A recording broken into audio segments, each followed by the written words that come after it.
Hello दोस्तों, हमारे YouTube channel teaching with Chaudhary में आप लोगों का स्वागत है। दोस्तों यूपी टेट एग्ज़ाम 2026 के लिए चलाई जा रही है।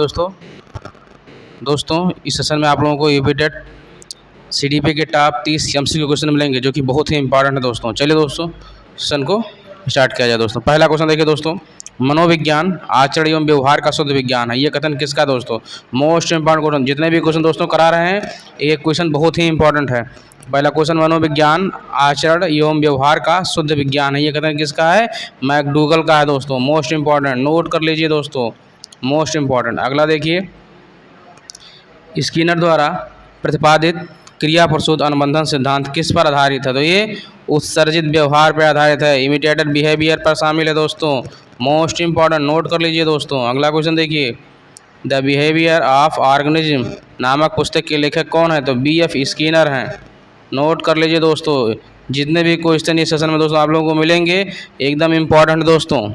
चलिए अगला क्वेश्चन देखिए, हल के समीपता या प्रबलन सिद्धांत में प्रणोद ह्रास का क्या अर्थ है? मीन्स आवश्यकता की संतुष्टि होना। मोस्ट इंपॉर्टेंट, नोट करते रहिए। अगला क्वेश्चन देखिए, सिगमंड फ्रायड के अनुसार मन की वह संरचना जो पूरी तरह से अचेतन होती है, जो तात्कालिक सुख की कामना करती है, क्या कहलाती है? तो ये इडम होती है, इदम। सिगमंड फ्रायड के अनुसार मन की वह संरचना जो पूरी तरह से अचेतन होती है और तात्कालिक सुख की कामना करती है, क्या कहलाती है? इदम कहलाती है। अगला देखिए, प्रगतिशील विकास की प्रक्रिया ही अधिगम है। ये प्रसिद्ध परिभाषा किसने दी? मोस्ट इंपॉर्टेंट दोस्तों, तो ये वुडवर्थ ने कहा था कि प्रगतिशील विकास की प्रक्रिया ही अधिगम है। ये प्रसिद्ध परिभाषा किसने दी? वुडवर्थ ने दी। Most important. अगला देखिए, मैस्लो के आवश्यकता पदानुक्रम सिद्धांत। दोस्तों ये भी आ सकता है कि पदानुक्रम सिद्धांत किसने दिया? तो क्या कहेंगे? मैस्लो ने दिया। में सर्वोच्च स्तर की आवश्यकता कौन सी है? तो ये आत्मसिद्धि की आवश्यकता है दोस्तों।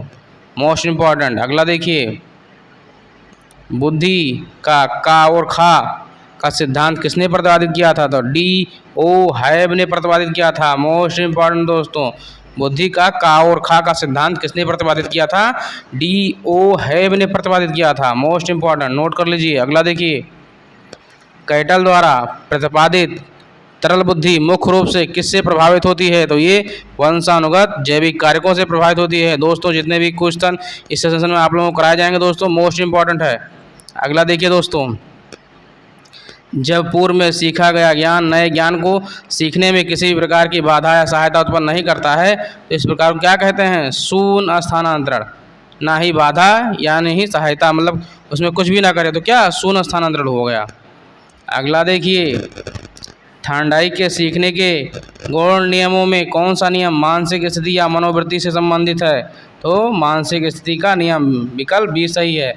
अगला देखिए, एक महिला पति से झगड़ा करने के बाद अपने मायके लौट आती है और बच्चों की तरह व्यवहार करने लगती है। ये किस रक्षा तंत्र का उदाहरण है?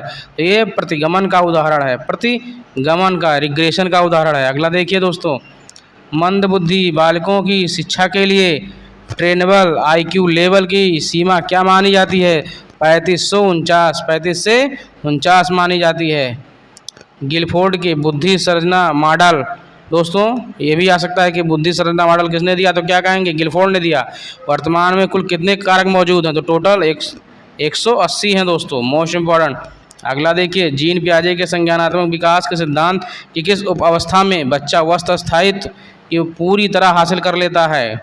दोस्तों संवेदी पेशी अवस्था की छठी उप अवस्था में। अगला देखिए, शारीरिक विकास की एक प्राथमिक नियम द्रुतगामी विकास का नियम मानव जीवन के किस काल में सबसे तीव्र होता है? मोस्ट इंपॉर्टेंट, तो शैशवावस्था एवं प्रारंभिक बचपन में। अगला देखिए दोस्तों, नैतिक विकास का सिद्धांत केवल कोहलबर्ग से ही नहीं दिया था, उनसे पहले किनसे इस पर व्यवस्थित कार्य किया था? तो जीन पियाजे ने कार्य किया था नैतिक विकास पर। अगला देखिए, कोहलबर्ग के अनुसार नैतिक विकास के किस स्तर पर सामाजिक व्यवस्था बनाए रखने की मानसिकता प्रमुख होती है दोस्तों? तो चरण 4 में कानून और व्यवस्था अभिन्यास। Most important. अगला देखिए दोस्तों, अंतर्मुखता, बहिर्मुखता और तंत्रिका पिता स्थिरता के आधार पर व्यक्तित्व का आयाम किसने दिया? मोस्ट इंपॉर्टेंट दोस्तों, तो हंस आइजैक ने दिया। नोट कर लीजिए दोस्तों, जितने भी क्वेश्चन करा रहे हैं दोस्तों मोस्ट इंपॉर्टेंट हैं। अगला देखिए, सृजनात्मकता के 4P के सिद्धांत में कौन सा शामिल नहीं है?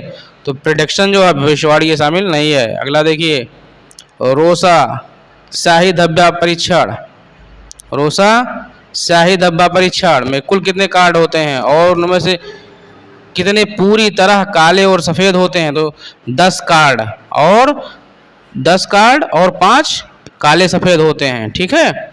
अगला देखिए, अल्बर्ट बंडूरा के सामाजिक अधिगम सिद्धांत के 4 चरणों का सही क्रम क्या है? तो उन्होंने क्या बताया था? पहला अवधान बताया था, फिर धारणा बताया था, फिर पुनरुत्पादन बताया था, फिर अपेड़ा बताया था। दोस्तों मोस्ट इंपॉर्टेंट है, इस क्रम को याद कर लीजिएगा, दिमाग में बैठा लीजिएगा कि पहले अवधान आया, फिर धारणा आई, फिर पुनरुत्पादन आया, फिर अपेड़ा आई। ठीक है। अगला देखिए, परामर्श की वह तकनीक जिसमें ना तो परामर्शदाता पूरी तरह सक्रिय होता है और ना ही परामर्शग्राही, बल्कि दोनों की आवश्यकता अनुसार सामंजस्य बिठाया जाता है, क्या कहलाती है? तो ये संग्रही या एक्लेटिक परामर्श कहलाता है। अगला देखिए, किस प्रकार के अधिगम में संकेत अधिगम सबसे निचले स्तर पर होता है? तो ये गेन्ने का अधिगम सोपानिकी का होता है। Most important. अगला देखिए, मनुष्य की अंतर्निहित पूर्णता को अव्यक्त करना ही शिक्षा है, यह प्रसिद्ध कथन किसका है? तो ये स्वामी विवेकानंद ने कहा था। अगला देखिए, गिल्ट, चिंता और निराशा जैसी भावनाओं का सामना करने के लिए अहम ईगो जिस तंत्र का उपयोग अनजाने में करता है, फ्रायड ने उसका नाम क्या दिया था? तो डिफेंस मैकेनिज्म था। Most important. अगला देखिए, सूझ या अंतर्दृष्टि के सिद्धांत के संबंध में कोहलर ने सुल्तान नामक चिंपैंजी पर किस द्वीप पर प्रयोग किए थे? तो ये टेनेरीफ द्वीप पर प्रयोग किए थे। मोस्ट इंपॉर्टेंट दोस्तों, जितने भी क्वेश्चन कराएगा दोस्तों बहुत ही इंपॉर्टेंट है, नोट कर लीजिए एक एक क्वेश्चन। अगला देखिए, वाइगोस्की के अनुसार जब वयस्क किसी बच्चे के प्रदर्शन के वर्तमान स्तर को सुधारने के लिए शुरुआती सहायता प्रदान करते हैं तो उसे अस्थायी सहायता को क्या कहा जाता है? मचान या पाड़ कहा जाता है, इसके फोल्डिंग कहा जाता है। ठीक है। अगला देखिए, विकास के सिफोलोकोडल क्रम के अनुसार इसका विकास किस दिशा में होता है? तो ये सिर से पैर की ओर होता है दोस्तों। मोस्ट इंपॉर्टेंट दोस्तों। अगला देखिए, एमिल नामक प्रसिद्ध पुस्तक के लेखक कौन है?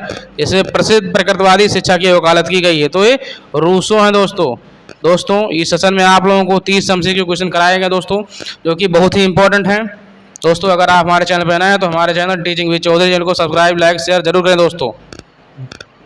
धन्यवाद।